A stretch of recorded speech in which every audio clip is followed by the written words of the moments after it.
ኢራን የኢራን ጦር እስራኤል በሊባኖስ በሚገኝ የኤምባሲ ጽሕፈት ቤታችን ላይ ጥቃት ከፈጸመች በዓለም ዙሪያ የሚገኙ የእስራኤል ኤምባሲዎችን አላስተረፋቸውም አለ።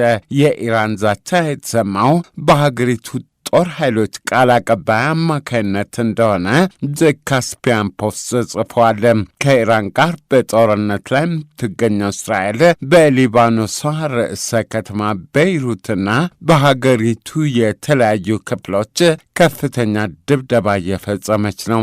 እስራኤል ሊባኖስንም መምታት የያዘችው የኢራን የጦርና የፖለቲካ አጋር መሆኑ የሚነገረው የሊባኖሱ ሺያ ታጣቂ ቡድን ሄዝቦላህ በእስራኤል ላይ ወሰን ተሻጋሪ የሮኬት ጥቃት መሰንዘር በመቀጠሉ ነው። እስራኤል የሊባኖስ ድብደባዋንም እያከፋችው ነው ተብለዋል። የቤይሩት ደቡባዊ ክፍልና የደቡባዊ ሊባኖስ ነዋሪዎች ከመኖሪያ አካባቢያቸው ለቀው እንዲወጡ ማስጠንቀቋ ተሰምተዋል። አሜሪካም የአሜሪካው የጦር ሚኒስትር ፔት ሄግሴስ በህንድ ውቅያኖስ የኢራንን የጦር መርከብ መተን ያሰመጥናት እኛ ነን አሉ። መርከቧ በስሪላንካ የባህር ዳርቻ አቅራቢያ ከአሜሪካ ባህር ሰርጓጅ መርከብ በተተኮሰ የውሃ ውስጥ ተምዘግዛጊ ቶርፒዶ ተመታ መስጠሟን የአሜሪካው የጦር ሚኒስትር መናገራቸውን አልጀዚራ ጽፏል። የአሜሪካ የጦር ሚኒስቴር ፔንታጎን መርከቧ በውሃ ውስጥ ተምዘግዛጊ ሚሳኤል ተመታ ስትሰጥም የሚያሳይ ምስል ገጽ አድርጓል።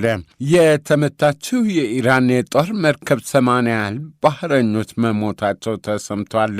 የስሪላንካ የባህር ወሰን ጠባቂዎች ተመታ በመስጠም ላይ ከነበረችው መርከብ 32 ባህረኞችን በሕይወት አትርፈዋቸዋል ተብለዋል።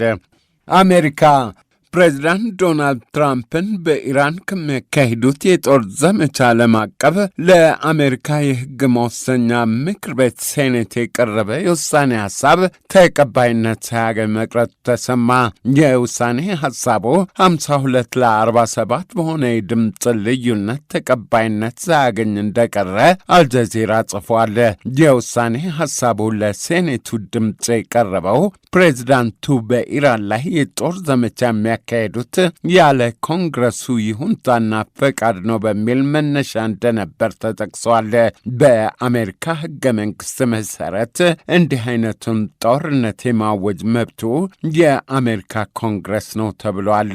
ትራምፕ በኢራን ላይ የጦር ዘመቻ ሲከፍቱ ፋርሳዊቱ ሀገር ለአሜሪካ ደህንነት አስጊ መሆኗን የሚደግፍ ተጨባጭ ማስረጃ አላቀረቡም በሚል የተሟገቱ እንደራሴዎች እንደነበሩ ተሰምተዋል።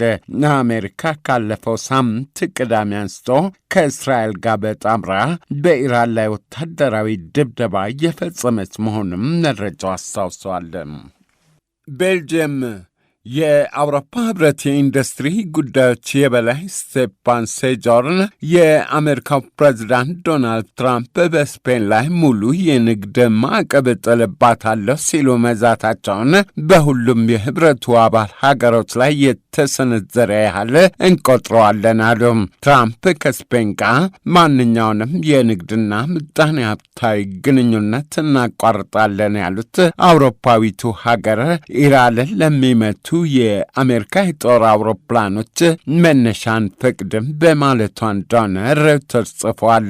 የስፔኑ ጠቅላይ ሚኒስትር ፔድሮ ሳንቼስ ምንም ቢደረግ ምንም ቢመጣ ጦርነትን አንደግፍም ብለዋል። የህብረቱ የኢንዱስትሪ ጉዳዮች የበላይ ትራምፕ በስፔን ላይ ያሰሙትን ዛቻ በመላ የአውሮፓ ህብረት አባል ሀገሮች ላይ የተሰነዘረ ያህል እንቆጥረዋለን ማለታቸው ተሰምተዋል። አሜሪካና እስራኤል በጣምራ በኢራን ላይ የሚፈጽሙትን ወታደራዊ ድብደባ በግልጽ በመቃወም ስፔን የመጀመሪያዋ የአውሮፓ ህብረት አባል ሀገር ሆናለች። የስፔን መንግስት አቋም ትራምፕን ክፉኛ አስቆጥቷቸዋል ተብለዋል። አድማጮች፣ ዓለም አቀፍ ወሬዎቹ የሰማችኋቸው ናቸው።